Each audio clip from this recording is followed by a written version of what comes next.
In a cramped radio booth in Miami Beach in 1957, a 23-year-old with thick-rimmed glasses, a nervous stutter, and no formal journalism training leaned into a microphone and asked his first guest a simple question. "What do you think?" That unassuming moment launched a revolution in broadcasting. The man was Larry King, and though he began as an unknown disc jockey with a fake name and a second-hand suit, he would go on to host over 50,000 interviews across 6 decades, becoming the most trusted voice in American media, not because he shouted the loudest, but because he listened the longest. Born Lawrence Harvey Zeiger on November 19, 1933, in Brooklyn, New York, Larry grew up in a working-class Jewish household in the Bensonhurst neighborhood. His father, Aaron, worked in a garment factory. His mother, Jenny, managed the home with quiet resilience. When Larry was 9, his father died of a heart attack, plunging the family into financial hardship. To help make ends meet, young Larry took odd jobs, delivering newspapers, selling shoes, and working as a theater usher. He found solace in radio, staying up late to listen to voices like Arthur Godfrey and Edward R. Murrow, dreaming of one day joining them. After high school, he moved to Florida with little more than ambition and a suitcase. He landed a job at a small station, but was fired within weeks after a local DJ accused him of using a Jewish name that wouldn't appeal to Southern audiences. Undeterred, he borrowed the surname King from a local advertiser, Larry King's Furniture, and reinvented himself. The new name stuck, and so did his career. His big break came in 1957, when he was hired by WCAT in Miami to host a late-night talk show.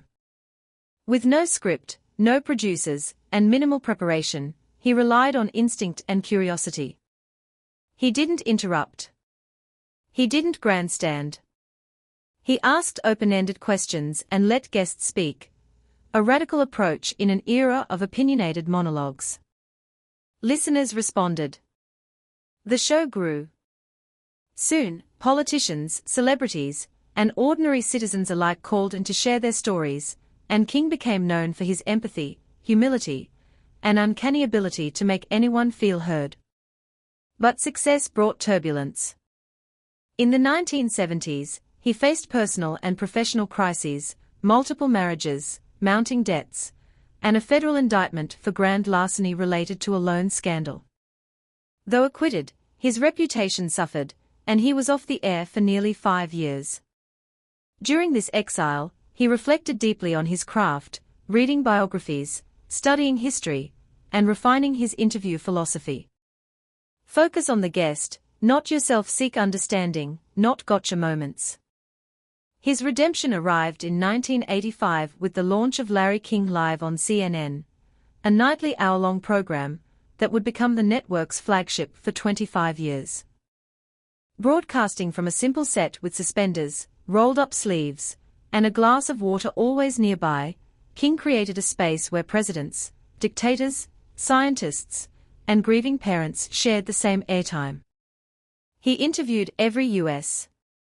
president from Nixon to Obama, global figures like Nelson Mandela, Mikhail Gorbachev, and Frank Sinatra, and controversial personalities like O.J.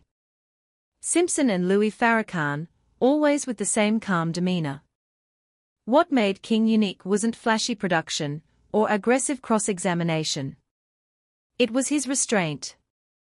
He believed silence was powerful. He'd often pause after an answer, letting it hang, inviting deeper reflection. He rarely revealed his own opinions, famously stating, "I'm not here to impress you with what I know, I'm here to find out what you know." This neutrality earned trust across the political spectrum. Liberals and conservatives, believers and skeptics, all saw him as a fair conduit. His style influenced generations of journalists. He proved that television didn't need spectacle to be compelling, just human connection.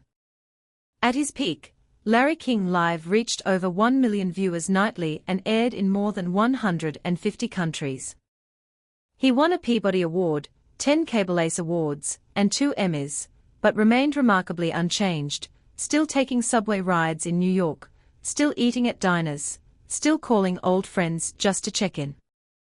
He officially retired from CNN in 2010, but couldn't stay away. He launched shows on Hulu, RT America, and later Larry King Now on Aura TV, co-founded with Mexican billionaire Carlos Slim. Even in his 80s, he conducted interviews from his Los Angeles home, his voice slightly softer but his curiosity undimmed. He spoke with everyone from Lady Gaga to Vladimir Putin, always returning to core human questions. What drives you? What keeps you up at night? What do you regret? Off camera, his life was marked by both joy and sorrow. He married 8 times, famously quipping, "I'll probably get married again," and had 5 children. He endured the devastating loss of 2 infant sons, which deepened his empathy for others' pain. He battled diabetes, lung cancer, and heart disease, undergoing multiple surgeries, yet rarely missed a broadcast. His resilience became part of his legend. He also gave back quietly. He supported literacy programs, veterans' causes, and heart health initiatives, often donating proceeds from his books and speaking engagements. He wrote over a dozen books, including memoirs and collections of interviews, always emphasizing storytelling over self-promotion. When he died on January 23, 2021, at age 87, tributes poured in from across the globe. Barack Obama called him a master interviewer and storyteller. Oprah Winfrey said he made everyone feel important. But perhaps the most telling praise came from ordinary viewers who remembered calling into his show during lonely nights and feeling, for the first time, that someone truly listened. Larry King's legacy isn't measured in ratings or awards, but in the millions of conversations he inspired. In an age of shouting matches and algorithm-driven outrage, he stood as proof that the simplest act, asking a sincere question and listening without judgment, could be revolutionary. He didn't need flashy graphics or viral clips. He needed only a microphone, a curious mind, and the belief that every person, no matter how famous or forgotten, had a story worth hearing. And in doing so, the kid from Brooklyn didn't just interview history, he helped shape how the world understood it.